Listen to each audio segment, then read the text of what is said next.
Hello, students. How are you all? I hope you all are fine. Welcome back to your EVS class, students. Today we'll be doing chapter number 21 Light. Imagine you enter a dark room. Would you be able to see anything? No. Now, if you switch on the bulb or the tube light, you can see everything. So, we need light to see everything around us. When light falls on objects, it bounces back. Then light reaches our eyes. We can then see the different objects. Now, coming to the sources of light, there are two sources of light, natural and artificial. The sun is the natural source of light for us. But at night, when we do not have the sunlight, we use electric bulbs, tube lights, candles, etc. These are the artificial sources of light. Now coming to a new term, that is luminous and non-luminous objects. What are luminous objects? The objects that gives out light are called luminous objects. The sun, candles, street lamp, stars, torches, bulbs, tube lights are all examples of luminous object. Now what are non-luminous objects? The objects that do not give out light are called non-luminous objects. For example, we have wooden box, books, table, chair, etc. We see non-luminous object only when light falls on them. Now here you can see the picture of moon. Is moon a luminous object or a non-luminous object? We will come to this topic afterwards. Firstly, now see, here we have moon. Is moon a luminous body or a non-luminous body? You must have seen the moon on a full moon night. There is enough moonlight for you to walk on the road outside. Does it mean that moon is a luminous body?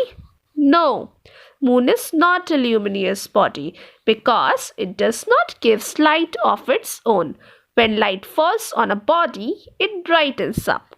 We can say that moon is an illuminated body. The moon gets its light from the sun. Thus we say that moon is not a luminous body, it is a illuminated body. Now coming to a new term, that is bioluminescence. Now what is bioluminescence? There are some organisms which provides light on their own. This they do it for their protection.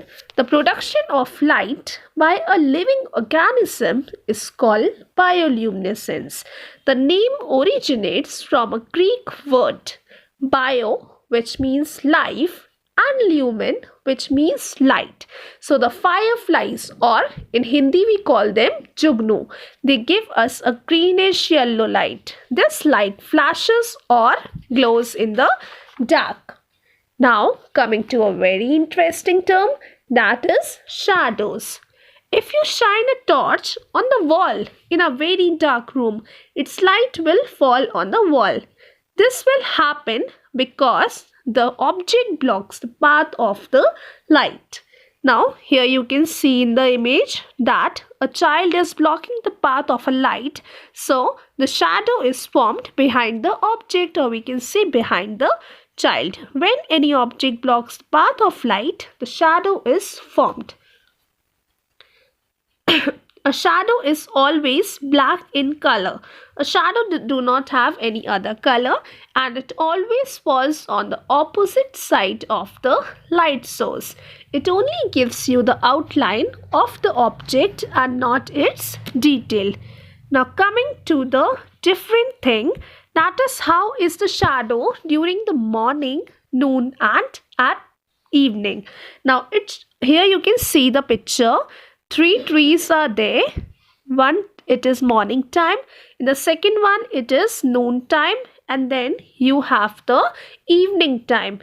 Now you can see that the shadow formed during the morning and the evening time, or we can say the late afternoon, is longer than the mid-afternoon or the noon time, because the gap between the object, that is the tree, and the sun is more. And during the noon time, The sun is just above our head, so we get a shortest shadow. This is about the shadows. I hope students you have got the chapter. Just go through the chapter, read the chapter. Thank you, students.